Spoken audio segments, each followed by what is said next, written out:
This is an iHeart podcast. Guaranteed human.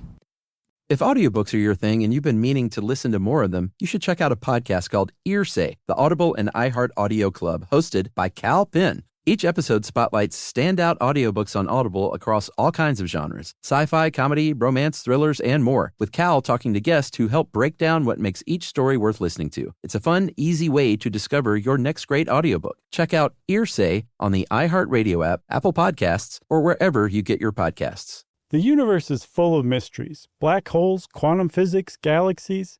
On TikTok, millions of people are learning more about the universe around them every day. Scientists break down complex theories, demonstrate experiments, and connect dots between the cosmos and our daily lives. One scroll might reveal the concepts on the fabric of space-time, the next an optical illusion. It's discovery on a massive scale, where millions learn something new every day. Hey everyone, since it's political season, I thought for this Saturday Select we'd go back in time to May 22, 2012 and learn a little bit about labor unions. That's bound to be a hot topic in debates, and as we ramp up to the primary season, or through the primary season into the dreaded November date. But give it a listen. Educate yourselves on how labor unions work right now. Welcome to Stuff You Should Know, a production of iHeartRadio's How Stuff Works.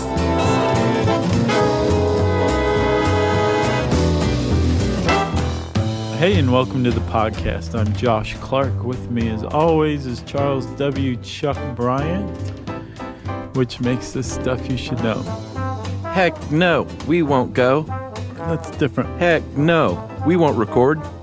That's more along the lines of what we're talking about. Better pay for podcasters. Yeah. As a matter of fact, we could get together with like Adam Curry and Joe Rogan and Mark Maron. Maybe even Ira. Mm-hmm. And form like some sort of local. He would be our Jimmy Hoffa. Yeah. Ira would be. Is that a threat? No. Are you threatening Ira Glass? No, he would be our Jimmy Hoffa. He would make things happen. James P. Hoffa? The one that the current Teamsters president? Either one. I'm not saying get rid of him, bury him in Giant Stadium. I'm saying Ira would make it happen. He would break legs. Oh, okay. If need be. Well, he's well known for that kind of thing. There's a leg-breaking goon. So for those of you who've already seen the title of this, you understand the banter, I guess. Sure. If you have no idea what we're talking about, I'll bet you guessed by now that we're talking about labor unions today. Yeah? It's a good one, man. We had this requested a lot last year from Scotties. Right. When the whole Wisconsin Scott Walker thing was going on. I know, and we're just now getting to it because the Scott Walker thing is like my intro. Well, let's hear it. So you remember last year in Wisconsin, Chuck? Yes.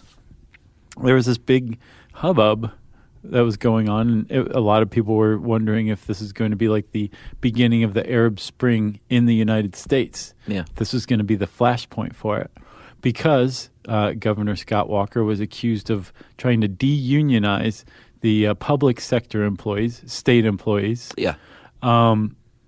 through a little bit of legislation that he was trying to introduce. That is very true, and it caused quite a stir, like thousands of protesters. Yeah, there was some serious protests going on. Mm-hmm. And at the heart of this whole thing was some legislation where he was trying to get the public sector employees' unions to get their union members, e.g. the public, or i.e., the public sector employees. Yes. I.e. means that is. E.g. is for example. I realize that. To basically pay in half of their pensions. Yeah.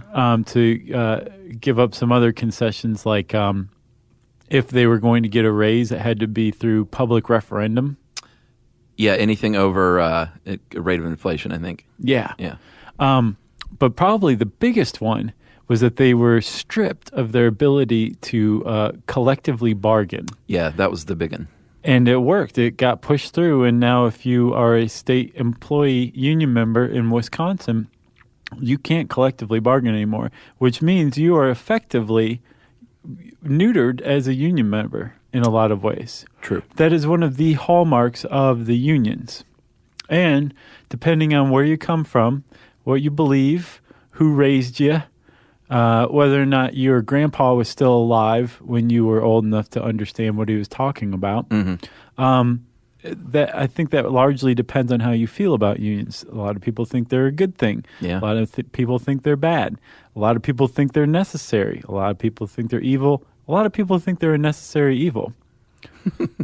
And in fact, they're kind of America, as it stands, is kind of split down the middle these days. A Pew poll that was taken during this whole hubbub in Wisconsin showed that 45% of Americans had a positive view of organized labor. Okay. Which I found surprising. You thought that was high? Yeah. I was surprised because the decline of union has also been attended by a change in perception toward them, like they're kind of bad, or that they hamstring business is another big one. But they also found that 51% still believe unions are needed to improve working people's lives. Right. So, necessary evil. I nailed it. You did. And unsurprisingly, a lot of times your feelings on unions are drawn along political lines these days. Yeah. They're often accused especially. of being like an organizing backbone for the Democratic Party. Sure. But that's not always true. Like very frequently, unions throw their weight and their support behind Republicans as well. Sure. At any rate, let's get to the bottom of what all this is. Are unions good? We're probably going to avoid this kind of qualitative descriptor and instead just kind of stick to the facts and let the people decide. Power to the people to decide whether unions are good or not. I think that's a good move, Josh. Thank you. So we got stats. We'll get to those later. Unions, Josh. Industrial Revolution is kind of where. Actually, we could go back further, which we will with medieval times. Yeah, the trade guilds.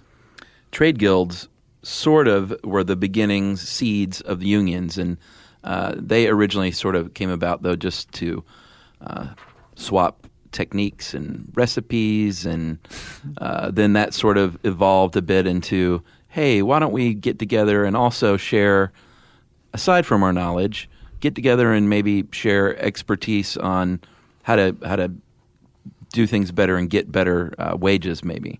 Or fixed prices. That's one. Yeah. Before they figured out that was immoral. And this is medieval Europe, long time ago. Yeah.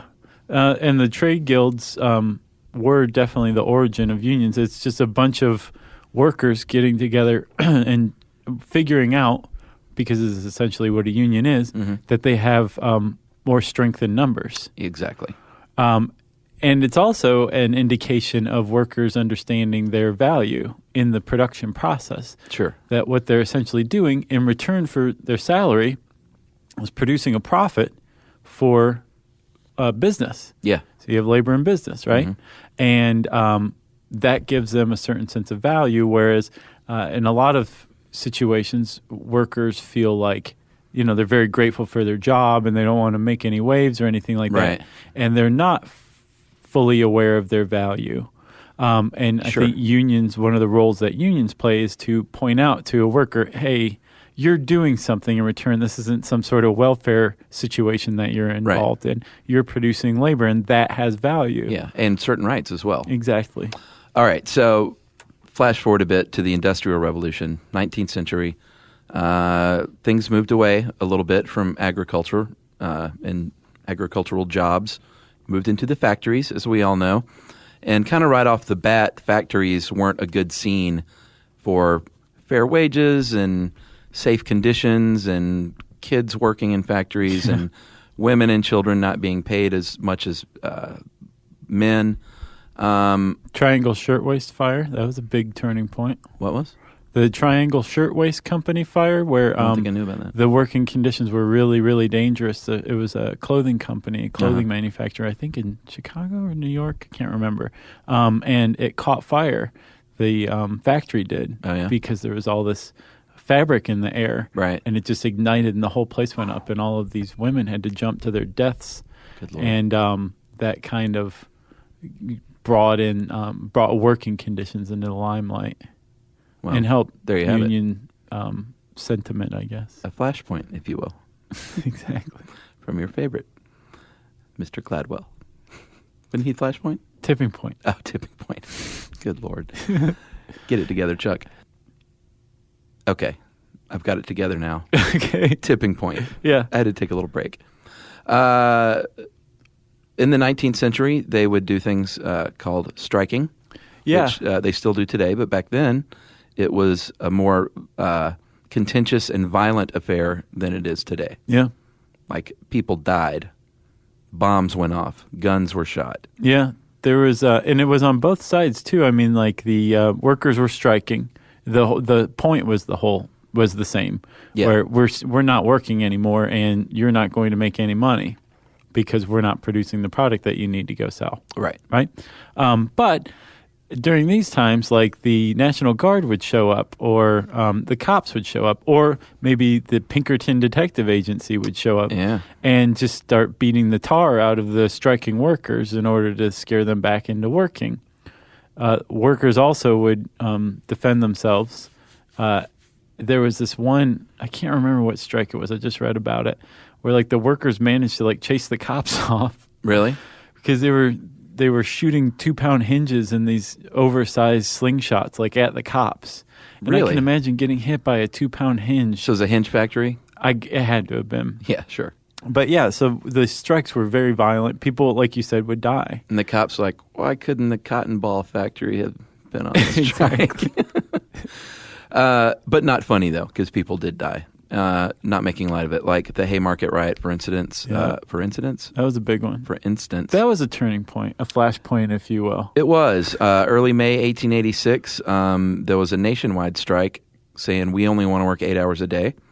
And in Chicago's Haymarket, there was a violent protest. Not a lot of people were there because of the weather, thank goodness, because someone threw a bomb into the crowd. Yeah. And it went off, and shots were fired by the cops, maybe by the protesters. And Probably apparently both. They were not just striking laborers, but there were anarchists there. And, those anarchists. Yeah. They're trouble. Well, this is one of the places where, in the public imagination at least, that anarchists and socialists became married to labor, like pro-labor. Yeah. And that's always kind of haunted labor unions. Sure. Is that idea. But it was born out of this era, if not this riot. No, I'm sure. Yeah. In the end, 8 people were charged and convicted. The labor leaders tried to get them out, saying this is not fair. One of the people committed suicide by placing a stick of dynamite in his mouth in prison. Yeah. Whew. Yeah. And in the end, a few years later, the governor of Illinois granted a full pardon to the remaining 3 convicted, and that ended up leading to an observance of May Day or Labor Day in other countries. Right. May 1st is supposed to be Labor Day. This whole affair, though, you left out that 4 of the guys who were convicted were hanged. Oh, well, yeah. And then 1 guy committed suicide, and then 3 were... right. But they were charged with, like, basically agitating violence. This was back when free speech wasn't protected quite as much as it is now. Right. But they were pardoned, and as a result, this whole May Day thing, this Labor Day thing, came up in May 1st. But then within like 5 years, Grover Cleveland was like, "Well, this is kind of a sordid, like, scary association with labor. Let's just celebrate labor, and I'm going to move it to the first Monday in September." If it was Saturday, it'd be no good because we wouldn't get off work. Exactly. Did he move it to disassociate from that? Oh, interesting. Specifically. So that's why you can't wear white after September. Exactly. That's exactly the origin of that. Learning things with Chuck and Josh. Stuff you should know.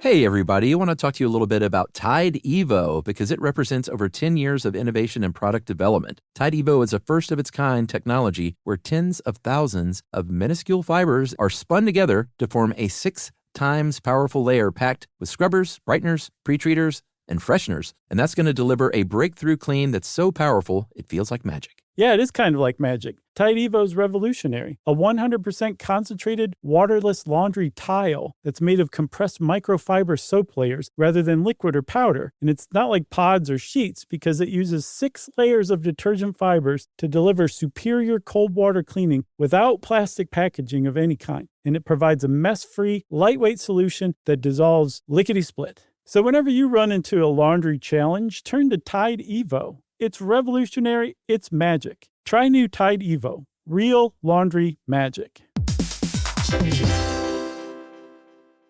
Spectrum Business keeps businesses of all sizes connected seamlessly with fast, reliable internet, advanced Wi-Fi, phone, TV, and mobile services. That's right. And Spectrum Business offers 100% U.S.-based customer support 24/7 to help you stay up and running. And they offer tailored connectivity solutions with packages built for your business budget. Yeah, so it's no wonder millions of business owners rely on Spectrum Business to keep them connected. Visit spectrum.com/business to learn more. Restrictions apply. Service is not available in all areas.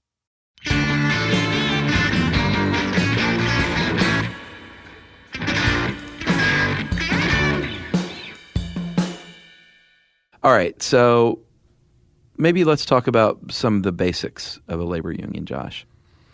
There's many different kinds, and like you said, it's all about strength in numbers to get together to form what's called a bargaining unit with an elected leader to deal with the employer. Right. Because, I mean, think about it. If you have somebody who's advocating for your success, for your rights, higher wages, better conditions, whatever it might be, you are removing yourself to a certain extent from that negotiation. Yeah. So it's a little less sticky for you. Sure. Because you're not talking to your employer. You're not saying, I really want some more money. Somebody else is going, these guys are making a bunch of money for you and you need to share it a little better. Like an agent. Exactly, right. In a way. And at the same time, you also have that element of that bargaining unit being a collective bargaining unit, meaning there's that strength in numbers. So it's a bunch of people becoming satisfied at the same time. And implied in there is if you don't do this, then you're going to lose a bunch of people all at once and you're going to have some trouble. Right. And they do this agreement in the form of the CBA, or collective bargaining agreement. Any fan of any professional sports will understand what a CBA is and how tenuous they can be. Yeah. Once you have negotiated this agreement and everyone on the employer side says, we can live with these terms, and everyone on the employee side said, yeah, we can live with this. We both give a little bit. They sign it, and it is set for a certain period of time, and you cannot break the CBA on either side without there being legal action or grievances filed, which usually means an arbitrator will come in and say, let me get involved. Right.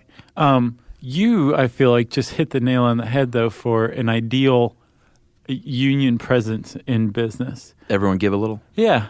You can't have too much on one side or the other, but I think that's kind of the history of the presence of unions in business in America. It's been, if you look over time, it's maybe evened out, but if you look at in any specific decade, it's more on one side than the other. As far as who's in the beneficial position? Right. Yeah. Or who's asking more, who's extracting more. Yeah. Like Samuel Gompers, who got together the American Federation of Labor, I think. Yeah. When he was asked what the AFL wanted, his answer was more. Yeah. And I mean, famous quote. Yeah, but at the same time, you have to say, well, business isn't going to just give it away. Very rarely do they. The whole presence of unions is to extract that. At least that was the original idea of them. Yeah. Unions, like any organization, cost a little money to run. So you have to pay dues. It's a membership thing. Right. If I was in the Screen Actors Guild, which I'm not, I would pay dues to the Screen Actors Guild every year to keep my membership current. And then they would go fight for me, and they would have a staff that gets paid out of that money. Right. I love in here that it says dues vary, but many are around $50 a month. What a deal. Yeah, I think it completely varies depending on what union you're in. Sure. I don't know that you can put an average number, or maybe you can if you average it. If you counted them all up and divided but by I don't the think that's numbers. what they did here. No, it was $50 a month. Yeah. Act now. They're also supposed to be democracies with elected officials, elected leaders who take action based on referendums and votes, and basically just using voting to take the pulse of the union members to see what they want to do. Ideally, that's how it works. Yeah. I get the feeling it doesn't always work that way throughout history. Yeah, especially once the mob got involved. Yes, which we'll get to. A lot of times you can be a local union member, which is sort of like being a fraternity member of a larger national charter. And if you're a local union, that means that you maybe work in that same business sector, but you're employed by a different company. But it's like, hey, I'm in and I keep going back to film business stuff because they were lousy with unions, still are. Like, hey, I work in the art department. I'm a props guy. So I'm a member of the local, I can't remember the number, union here in Atlanta, but it's a national charter, probably based out of L.A., if I'm not mistaken. Yeah. It's like a chapter of a fraternity or a sorority. Yeah, which is what I said. Yeah. Did you say fraternity or sorority? Yeah, No, you didn't. I said fraternity. Wow. You didn't add sorority? No. Good point. Sororities as well. Chuck, what's the point of all this? I think we've kind of touched on a little bit of it, like especially in the strength in numbers thing, but there's other benefits to being in a union, correct? Yeah. Should we throw out some stats here? I think this is high time for stats. Your wages, for one, your median weekly income is going to be, as a union member, about $940. It's going to be about $730 if you're non-union. Let me see here. You've got some about health care, correct? Oh, yeah. So 88% of union workers, and this is from the Department of Labor. This isn't like from the AFL-CIO or anything. Right. 88% of union workers have health coverage. 69% of non-union workers do. Yeah. It's the same with dental plans. The disparity is even more. 44% of non-union workers have dental plans, where something like 66% have a dental plan if you're a member of a union. Half of union jobs have vision coverage, and only about a quarter of non-union jobs have it. Which, in reading this also, I was kind of like, man, we have pretty good benefits here at Discovery. Yeah, we do. You know? If you're a minority, if you're a woman, African-American or Latino, you're going to make more money. Women earn about $9,000 more a year if you're in a union. African-Americans, $8,000 more a year. And Latinos, close to $12,000 more a year if you're a union member. Yeah. So aside from safe working conditions and health insurance and things like that, which are great, wages are really the big deal. Right. Wages, benefits, pensions are another huge one as well. Pensions, sure. And they're also there to protect workers from being unjustly fired. So, we're non-union, and somebody could come in here and say, you know what? I didn't like the way that you looked at your boss. I saw you scowling. You're fired. You're fired. You're fired. You're fired. And we'd be like, you can't do that. And they'd be like, oh, yes, we can. And that would be that. Yeah. Right?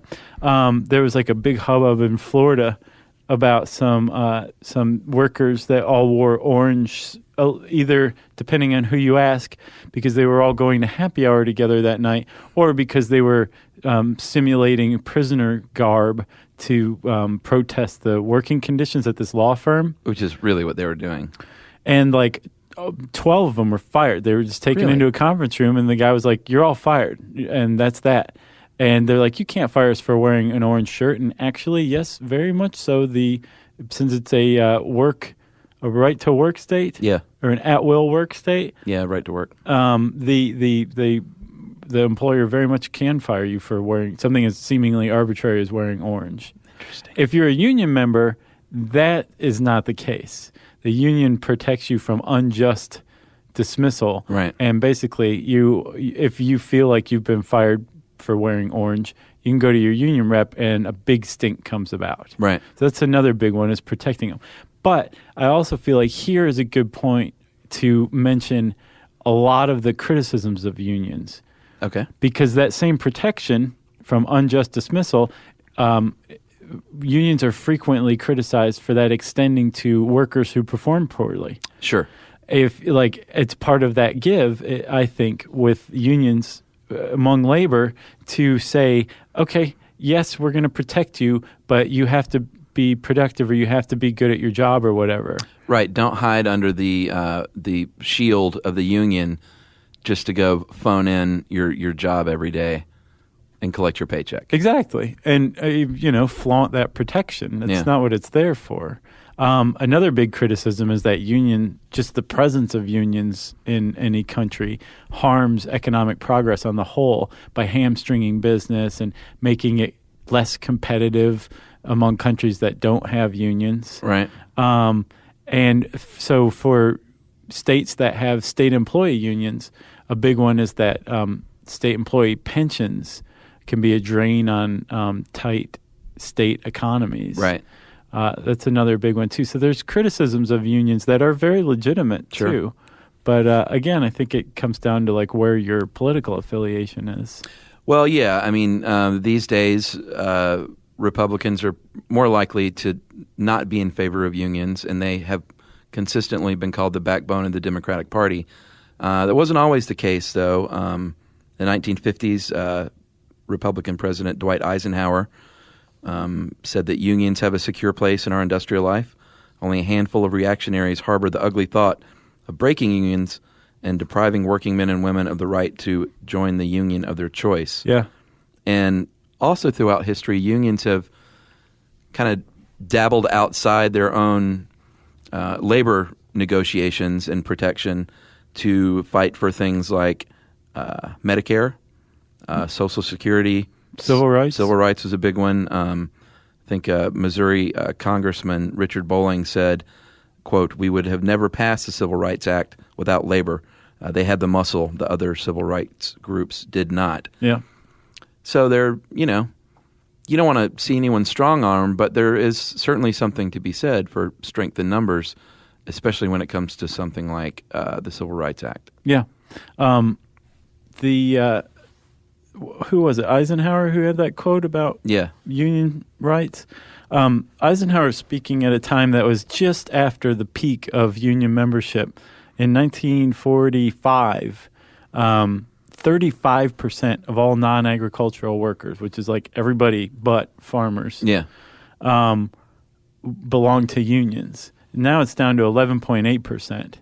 Yeah, and the public sector, 37%, but where they're really getting hurt is the private sector. Mm-hmm. Less than 7% of the private sector is unionized these days. Right.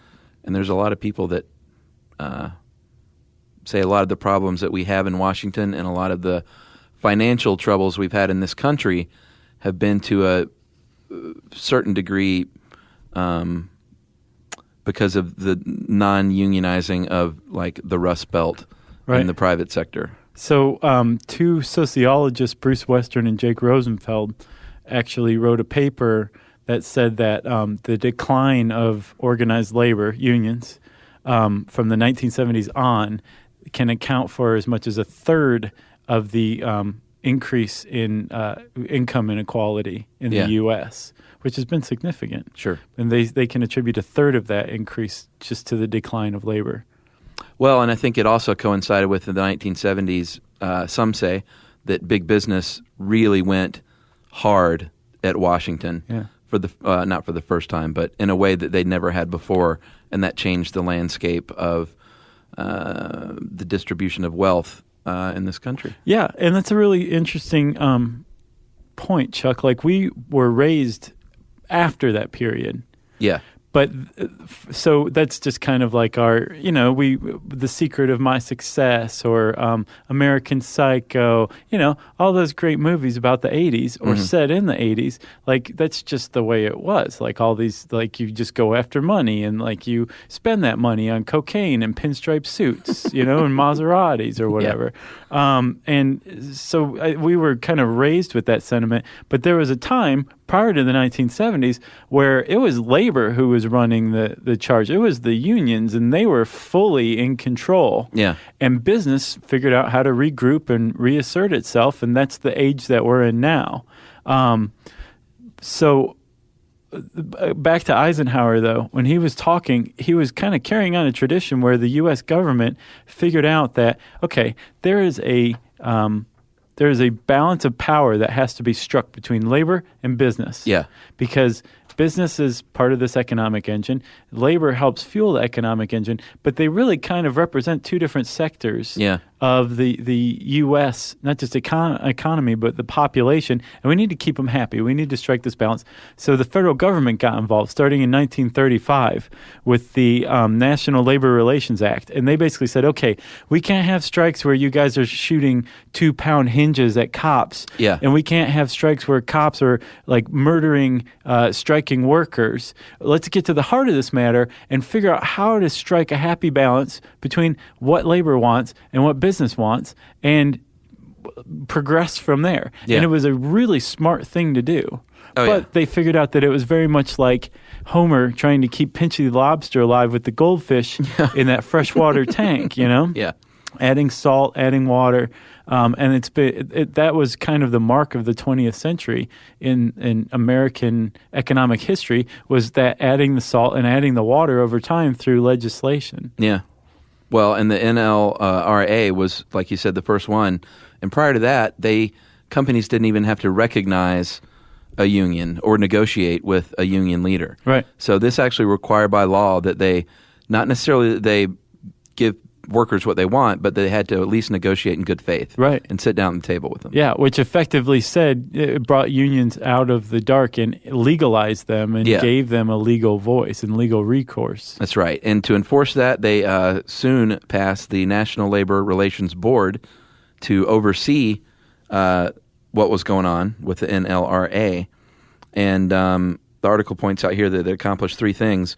It allowed workers to have elections to, elect their own union leaders, established laws protecting employees from discrimination based on union activity. So, like, are you a union? Well, we don't want to hire you.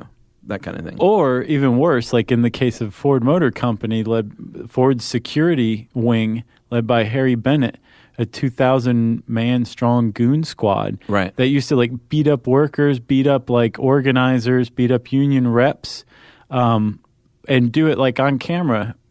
They really were kind of above the law in a lot of ways. Yeah. But this was definitely that was targeted at guys like that. For the goons. Yeah. And this kind of sneaks by, but an important thing to note here is the NLRA also protected collective bargaining, even if you're not in a union, and the ability to bargain for better conditions for all workers. So, I mean, it's the unions was one of the main things, but it protected everybody. Yep.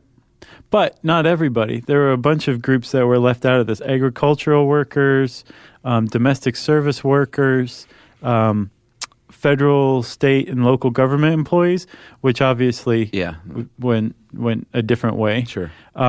Railroad and airline employees, that one kind of became important, like we talked about in the air traffic control one.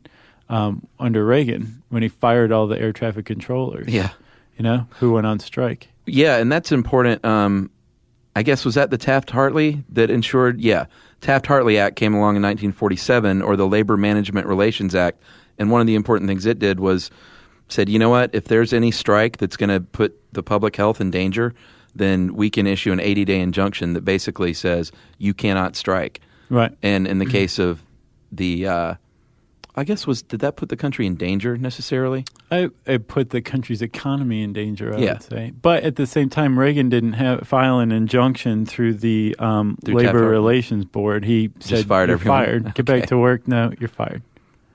Man, that guy. I know.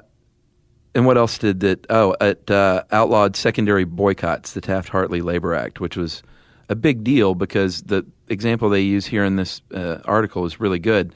Like, let's say you're a brewery and you're striking against your employer, you might have a boycott against the glass company that makes the beer bottles just to put the strong arm on the company from another direction. Yeah. And you can't do that. It's called the squeeze. You can't do the squeeze. It's not legal. You can't as a union, but consumers frequently do that kind of thing. Oh, yeah, sure. It's like trying to get like Rush Limbaugh off there. A lot of people boycotted his advertisers. Right. Until they said, you know what, okay, we'll stop advertising with him. And then all of a sudden Rush Limbaugh has the double squeeze on him. Right. Same with the, I can't remember, there was some special interest group, some PAC that was getting funding from like McDonald's, Wendy's, a bunch of people. And because of their alleged unfair and very much pro-business only practices, like all of these companies just kind of abandoned them recently. Really? Yeah. ALEC, A-L-E-C, I don't remember what it stands for. Alec Baldwin? No. Okay. Learning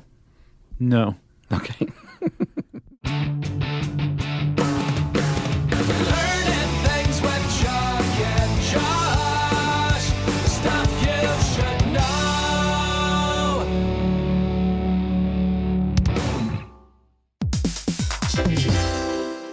Hey, everybody. I want to talk to you a little bit about Tide Evo because it represents over 10 years of innovation and product development. Tide Evo is a first-of-its-kind technology where tens of thousands of minuscule fibers are spun together to form a 6 times powerful layer packed with scrubbers, brighteners, pre-treaters, and fresheners. And that's going to deliver a breakthrough clean that's so powerful, it feels like magic. Yeah, it is kind of like magic. Tide Evo is revolutionary. A 100% concentrated, waterless laundry tile that's made of compressed microfiber soap layers rather than liquid or powder. And it's not like pods or sheets because it uses 6 layers of detergent fibers to deliver superior cold water cleaning without plastic packaging of any kind. And it provides a mess-free, lightweight solution that dissolves lickety-split. So whenever you run into a laundry challenge, turn to Tide Evo. It's revolutionary. It's magic. Try new Tide Evo. Real laundry magic. Spectrum Business keeps businesses of all sizes connected seamlessly with fast, reliable internet, advanced Wi-Fi, phone, TV, and mobile services. That's right. And Spectrum Business offers 100% U.S.-based customer support 24/7 to help you stay up and running. And they offer tailored connectivity solutions with packages built for your business budget. Yeah, so it's no wonder millions of business owners rely on Spectrum Business to keep them connected. Visit spectrum.com/business to learn more. Restrictions apply. Service is not available in all areas.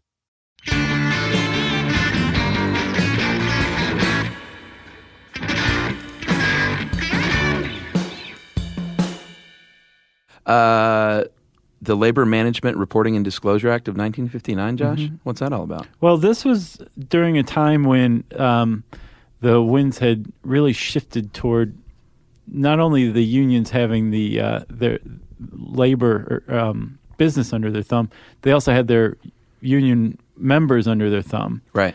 The mob was involved. The democracy or the democratic basis of unions had eroded. Mm-hmm. And there was a lot of shady stuff going on. What I thought was cool was rather than the federal government going, oh, well, then we need to reinvigorate the power given to business under these union laws. Instead, they went and invested more power in union members. That's right.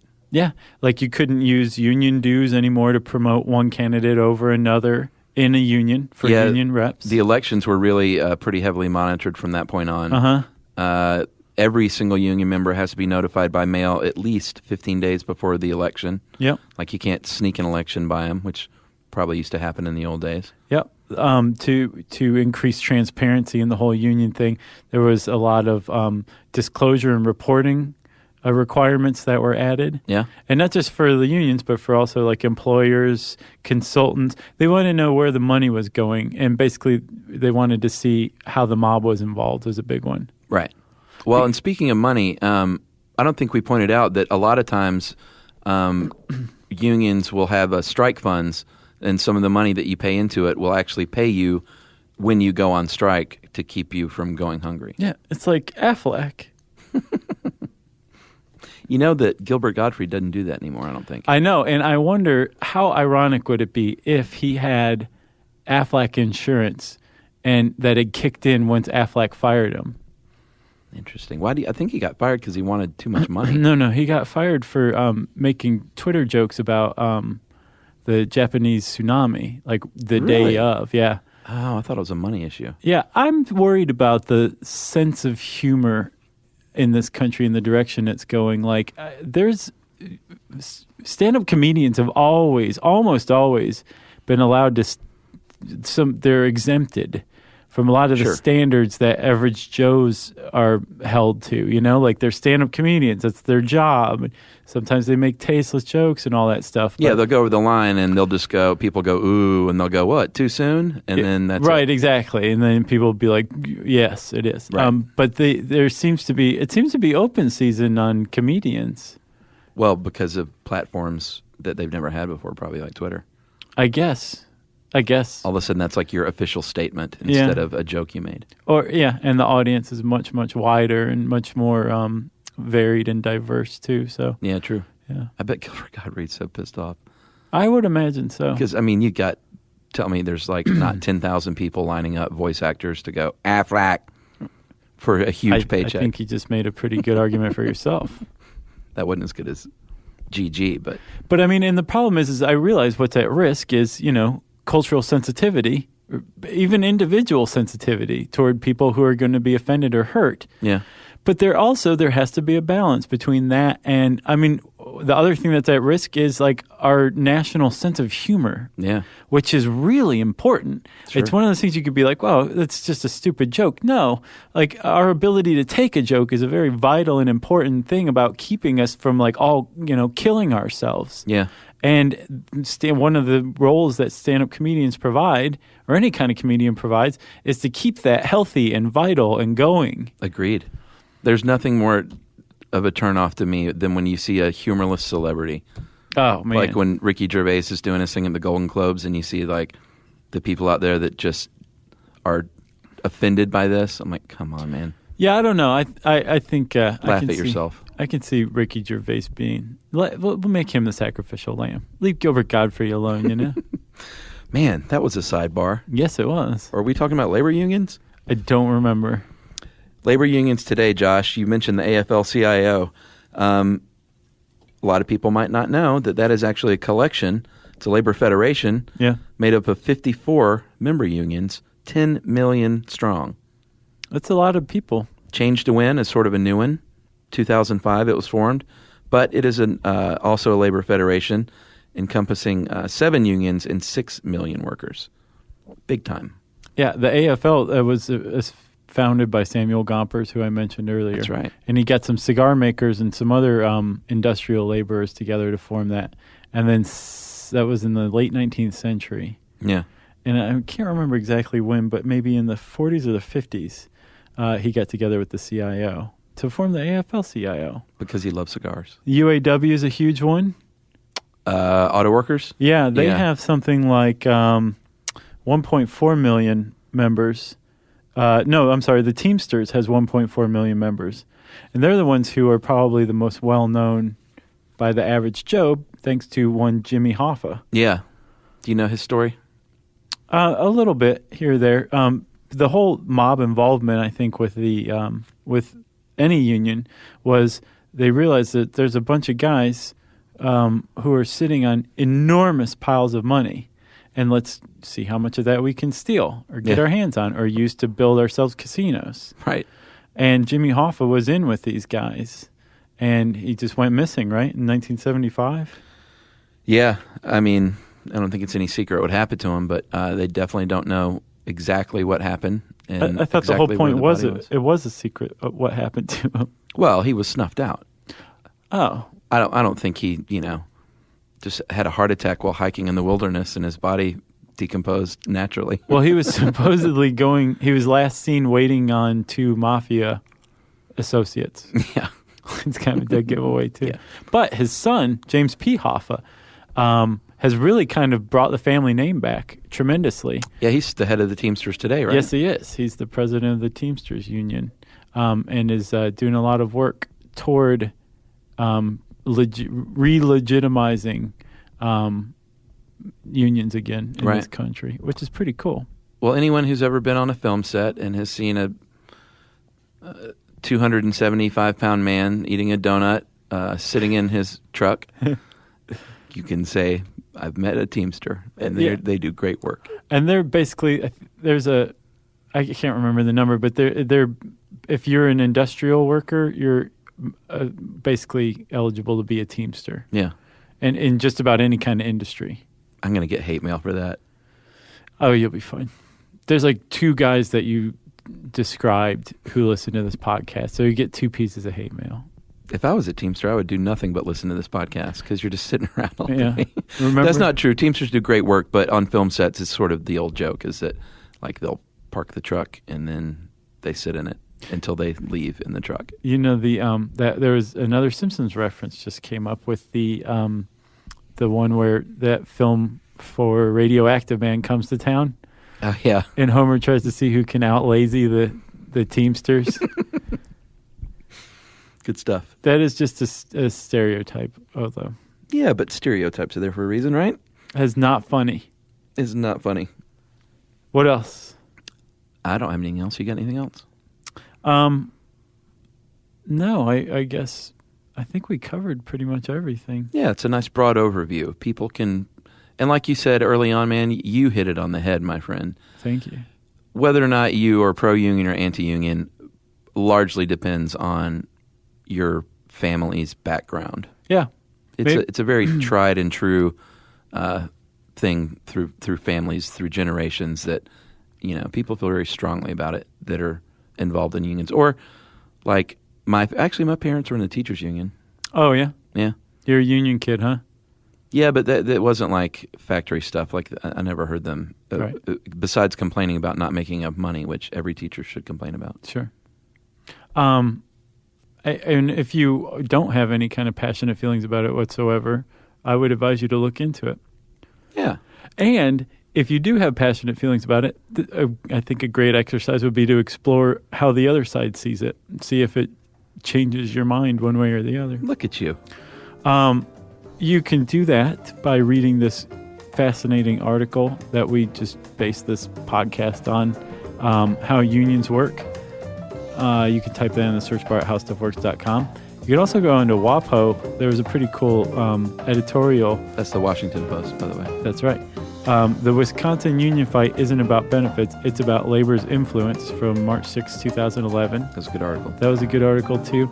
And I already said search bar, which means it's time for listener mail. You know, our buddy Joe Garden was, he's a Scotty. Oh, yeah. He was really upset last year. You can tell. You can see right through his skin. He's so pale. He's translucent. Vote Joe Garden. Yeah. Big Kraftwerk guy. Oh, yeah. Did he get tickets? No, he did he promoted his own Kraftwerk, I believe it was a Kraftwerk covers show. Oh, cool. And he got different bands to come and play Kraftwerk, and it was a big deal for Joe. It was awesome. He wore his like white suit and introduced everyone. That is sweet. When was that? Very recently. Did you see footage of it, or were you there? No, he was just he wouldn't shut up about it on Facebook, Oh, and gosh. even admitted, like, guys, I know you're tired of hearing about Kraftwerk. That is significant for Joe. Yes. Yeah. There's also, I guess, kind of in with the music sampling episode, there's, I think, a DJ Food or a DJ Shadow. I think DJ Food Kraftwerk cover mix. Yeah. There's like maybe 3 volumes of it. And it's like just mixing together all these people who like sampled Kraftwerk for their songs. Yeah, they just did a big thing at some museum, I At think. MoMA. Yeah, yeah. Oh my God. Yumi and I tried very hard to get those tickets.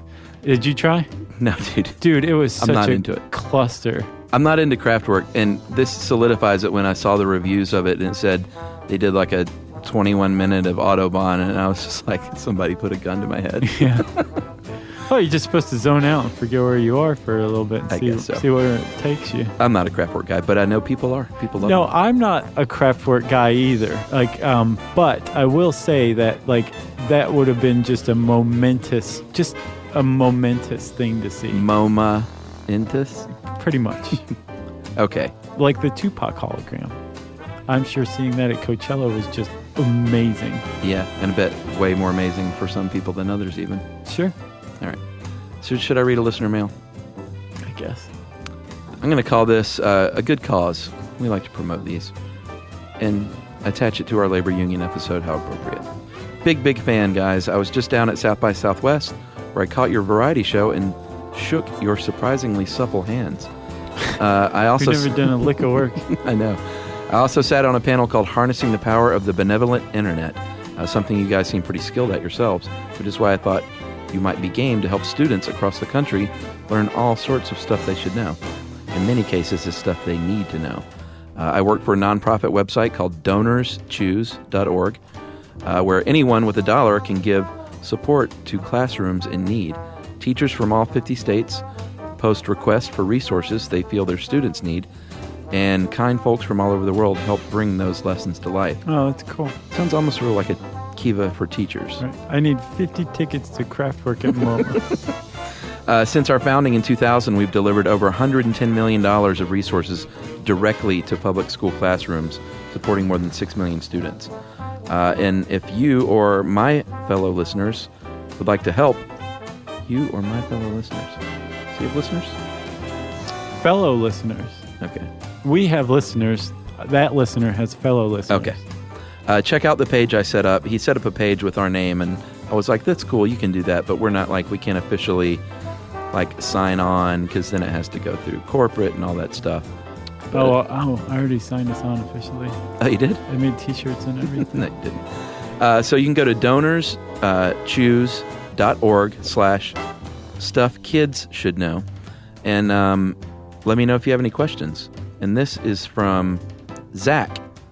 And he said, by the way, we recently hired a system admin a couple of months back. It drove me crazy for a few weeks. Then I realized he sounds exactly like Josh. Weird. And he said, I've enjoyed working with you, Josh. Who is the other voice double for me? There's another person. There was some dude.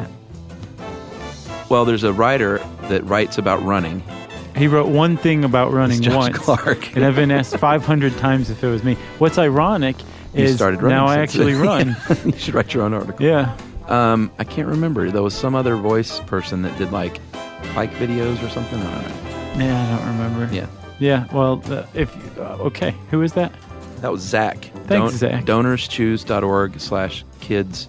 Stuff kids should know. That's great. DonorsChoose.org/stuff kids should know. Indeed. Nice. If you have a great charitable organization you want us to let everybody know about, again, we're always happy to do that. And if I sound like somebody, let me know, because it's driving me crazy who it is. I've heard from like a bunch of people, oh, you sound just like this or whatever.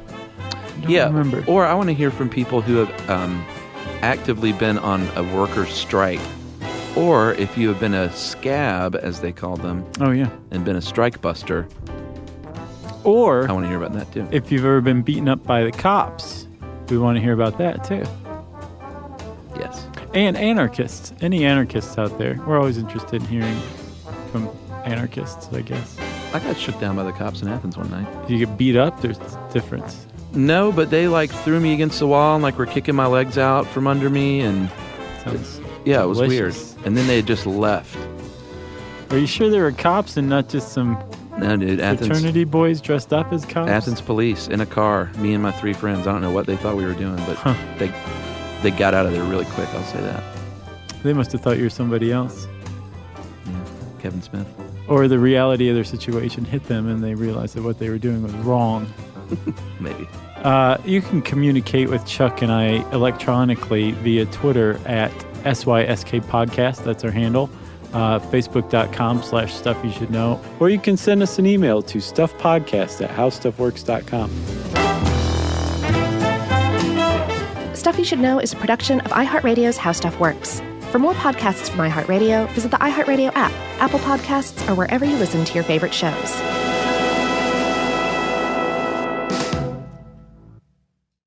Everyone knows winter is the real mess maker. You don't need WeatherTech floor liners for summer unless you hit the beach and half the beach ends up back in your car, or the campsite dirt ends up in your trunk. Then you'd want a cargo liner or a road trip go sideways. Lemonade spills, ketchup goes rogue, ice cream drips. Yeah, you'd be pretty happy about those WeatherTech seat protectors. So just to be clear, as the mud you're inevitably going to step in this summer, you don't need WeatherTech unless you plan on doing summer. Visit WeatherTech.com today. Making sense of the news is a full-time job, but it doesn't have to be yours. Not when The Guardian's new podcast, Stateside with Kai and Carter, does it for you. 3 times a week, journalists Kai Wright and Carter Sherman cut right to it, asking what's actually happening and why does it matter. Drawing on The Guardian's reporting, they provide perspectives on everything from sports to fashion and deliver it with clarity and context. Listen to Stateside with Kai and Carter, wherever you get podcasts or watch on YouTube. This is an iHeart podcast.